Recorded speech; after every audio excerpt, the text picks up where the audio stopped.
That is so cool. Nicolas. Catalina. Oh, So we are at Saint-Germain-des-Prés, the very old part of Paris, and we are going to start by the little streets of Saint-Germain, just right there.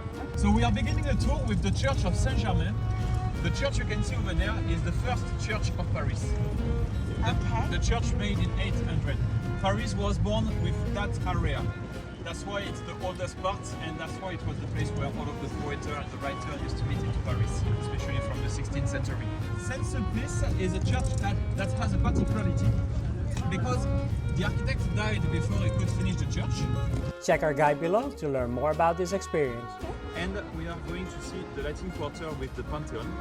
Arriving slowly to the Latin Quarter. Latin Quarter is how we are calling the students' area on every cities in France, because the Latin language. Yeah. So here it means we have a lot of universities, many universities, especially La Sorbonne, the oldest university built in the 15th century, the oldest one, which is still functional. Okay. Nearby the Pantheon, you will see it. Built in 1870, it was an older church converted as a museum. So it's a memorial place where we are honoring and burying the most important person who did something important for the country. As in 1873, the first person buried inside, it was Victor Hugo. Look at this. So you can see the typical Parisian architecture called the Haussmannian architecture, with the long black balcony on the second floor and the fourth one as well. So it's only second and fourth? For the balcony? Yeah. Okay. Then I will explain you nearby Opéra Garnier because it's a full and 100% Haussmannian architecture. Okay. So I will have the time to explain you. This is this kind of architecture that make Paris very famous at the end of the 19th century. Yeah, it's beautiful. That's why sometimes if you're traveling around Europe, you can find a little bit this piece of architecture.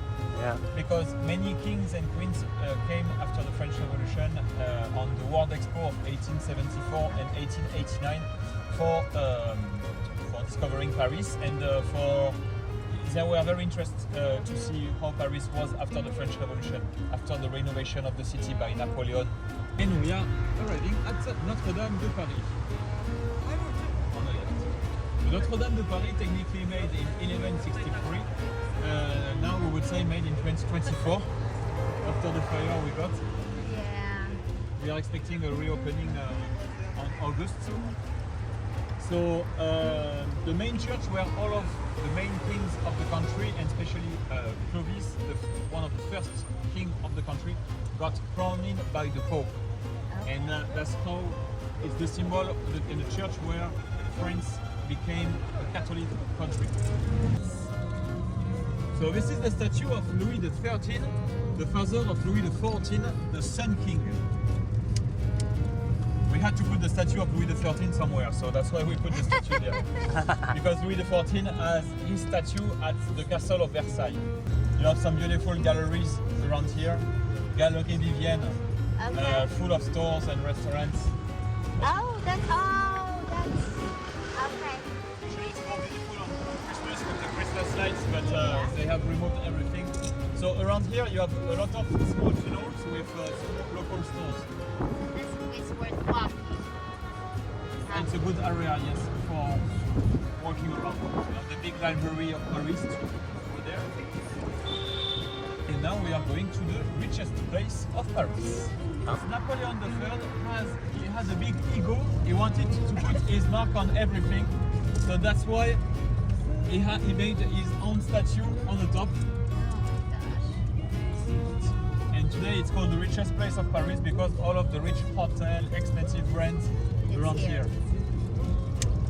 I will say, for such a big ego, he looks little up there. So here you have the Tuileries Garden, the royal garden of Louis XIII, because it was the royal garden of the palace of the Louvre. The Louvre was, before becoming a museum, it was the royal castle of the royal family. Technically built in the 12th century, but it was on renovation many times until late the 17th century. So also then Louis XIV built Versailles outside Paris. So that's why all of the royal family moved outside the city center, into Versailles. You can take a picture if you need. Yes, thank you.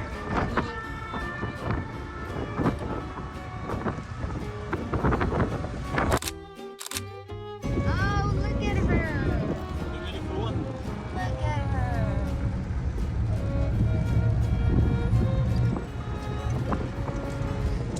Thank you, it was a temporary monument.